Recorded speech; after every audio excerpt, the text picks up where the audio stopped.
दिमाग खराब हो गया तुम्हारे बेटे का। पूछो इससे कहा था सारी रात। तुम मुझे बता दो कि कैसे जान छुड़वानी है उससे। मोहब्बत की ना कदर ही नहीं है, देख लिया मैंने। सच सच जवाब दी ना, तुम रात को इससे मिलने गई थी।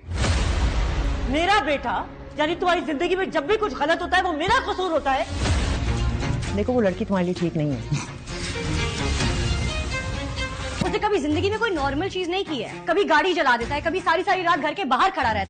कामयाब ने सबको परेशान करके रखा हुआ है। एक तरफ आयरा उसकी फैमिली को, दूसरी तरफ अपनी फैमिली को।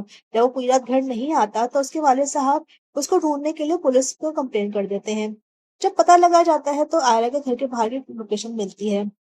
आयरा के घर वालों को पुलिस स्टेशन बुला लिया जाता है। जब वो वहां पर आते हैं तो वो उनको बताते हैं कि हमने तो कुछ भी नहीं किया, बल्कि उल्टा उसने हमारी गाड़ी को जला दिया।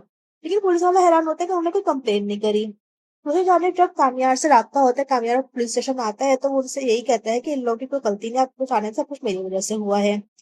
अब जब वाले साहब उसके पुलिस स्टेशन आते हैं, काफी गुस्से में उसको घर लेके जाते हैं और घर जाकर अपनी बीवी से कहते हैं कि अपने लाडले बेटे से पूछो कि पूरी रात कहाँ था। तो उसकी माँ तो पहले काफी ज्यादा नाराज होती है, दूसरी तरफ फिर उससे यही कहती है कि वो लड़के तुम्हारे काबिल नहीं है।